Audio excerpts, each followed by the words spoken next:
falsely simply because he was black, because he just happened to admit that, because apparently white people can't tell the difference is in what black people look like. This guy looks so different than the guy who robbed the bank that I have no idea why they're keeping him in jail.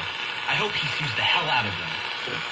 Because they always they say we all look alike, but they can always identify you. How's that? Yeah, it's we all sad, man. When it comes stepping on their shoe or they're macking somebody, broken a house, it could be a white boy, but they call him a black man. Yeah. They can identify them, but when they walking down the street, you, like in Detroit downtown, they don't see you. They walk right on you. Oh, I'm sorry. Yeah. You know, I mean, this crap about racism is going to kill crackers and trailer trash. Yeah. I agree. Racism. I agree. Because it's enough. It's enough. Yeah. It's diabolical, satanic, demonic. And this girl is running for president, Hillary. She's going to tell a lie that the reason why pigs kill black people is because they're afraid of them. That's the biggest lie that ever came out of Washington. How they going to be afraid of you, and they got the Army, Navy, Marines, and Air Force, and all the weapons and battering rams and right in the police precinct in Detroit. I hear you, Archer. I always appreciate your calls. I want to get to other callers. Deanna Wilcoxon, my favorite caller and Detroiter, line 2. Yay! How are you? I'm good, Steve. How are you? I'm great. Great, thanks. Good. I am glad that you are having this discussion relative to marijuana. This is really one that we need to flush out before we leave. What we saw after we approved marijuana in the city of Detroit is a proliferation like no one's business. We have our neighboring counties who are arresting people for using marijuana, even if they have a medicinal marijuana card, and their position is, and they've gone public with it, they don't care whether you have a card or not, they don't care whether it's legal or not, you're just not going to do it in their county. And they would rather assume the cost of litigation and harass their residents to the extent that it's unthinkable, but still they don't have marijuana for the most part in their counties. If you want marijuana, you know you've got to come to the city of Detroit. That's been the norm. Yeah, until now it's changing. Of course, under yes, these it is. Well, the state has said that it's closing 200 plus marijuana shops in the city of Detroit. I'm aware of that, but I do think we need to think this thing through. I agree with reasonable regulations, which is what the Constitution requires. A particular distance from a school, a particular distance from a church, I think that is reasonable. Yeah. I also think that reasonable regulation must be at the helm. We have people who are lacing this marijuana with other stuff. Right, you need, that was one of the things, and you probably noticed too. That's my biggest. Yeah, is you go to, you can go to some dispensaries where they will get it tested, and you can find out what's in it. You find out the CBD percentage, the THC percentage, because if you're really there for a medicinal reason, the different varieties do different things. I found that I think most people find that an indica, for example, which is a more mild, it calms your body down, is better for things like anxiety and back pain, and sativa tends to be better for. Although I'm still having an argument over this, I don't understand why, but apparently sativa has munchie effects, which is good for people who have cancer and others who haven't been able to swallow any food because they haven't been hungry. And on top of that, I don't want mold or pesticide or bugs.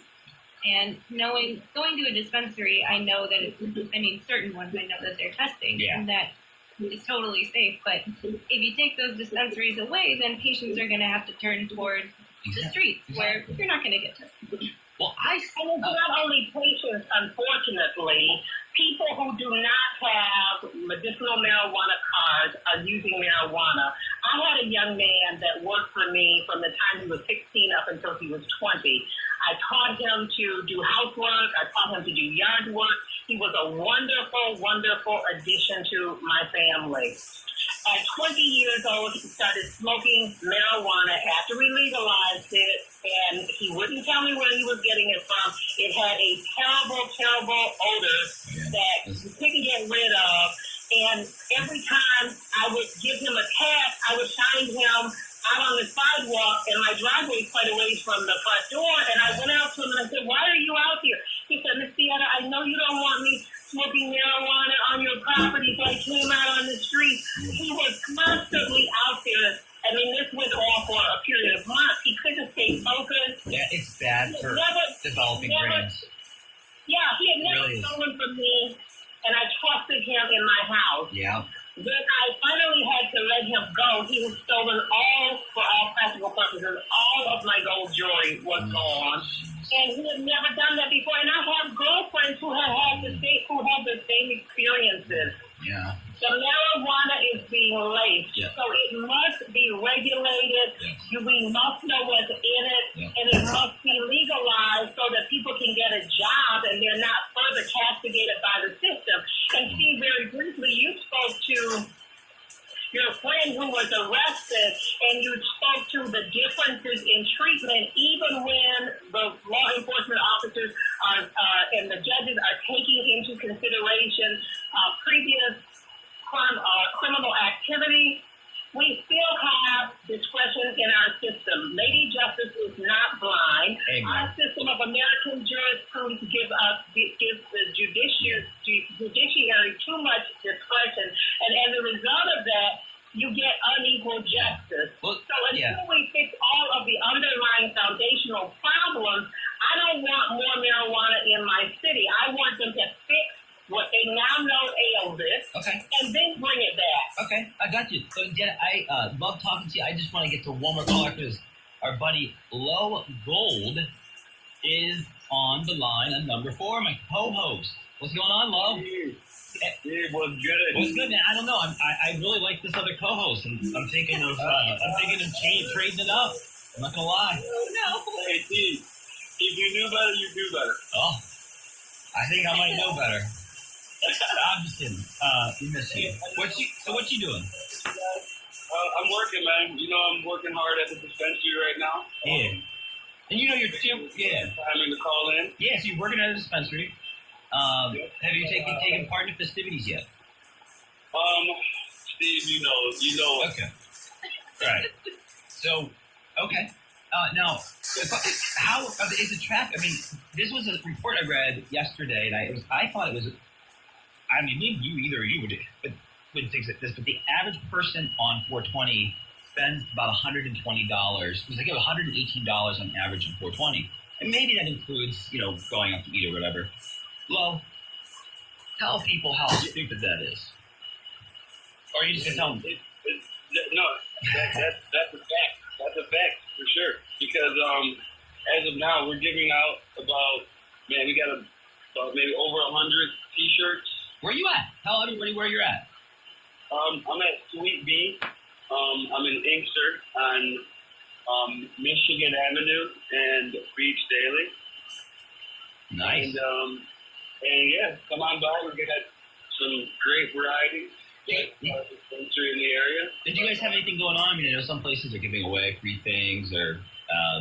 Yeah, we're definitely got some perks for you.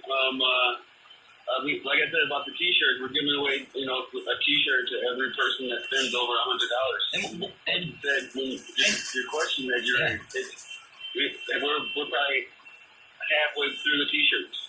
well, tell the owner that I will mention the name of the business one more time if I can get a T-shirt. I'm kidding. That's unethical, brother. But hey, but seriously, look, I'm really good, and maybe I can make it up there. Maybe not. I have quite a bit to do. So I don't know how much my day is going to be spent celebrating this. You come up here, bring Andre Ash with you in the cameras. Let's do it. Oh, came up with an idea. All right, Lo. Hey, brother. When are you gonna be back before you go to work? Well, I'm up all day, Steve. Let's do it. Wait, so are you gonna be back before you go back to? You doing a double time? What time you getting back? I work all day, please. And all night? Yep. All right. All right. I'll see you Monday or something. You work too much, brother. All right. Enjoy what, a sour diesel or the Girl Scout cookies. Super lemon haze is my favorite. What is it? Super lemon haze. All right. Well, hey, Lo, you may hear and you may know this outro. Can you hear it? If you do better, Detroit. That's right. And don't forget, Magdalene Thompson's Red Line is next, followed by Reverend Al Sharpton, and The Great Spud is from 7 to 9. Or actually, 5 to 7, I'm sorry. And 7 to 9 is Tracy Martin, who has a great political show. I want to thank my guest. Thank you so much for coming here and helping us understand a little bit what it's like. Liz Vidor. Thanks, Detroit. Thank you. Chill.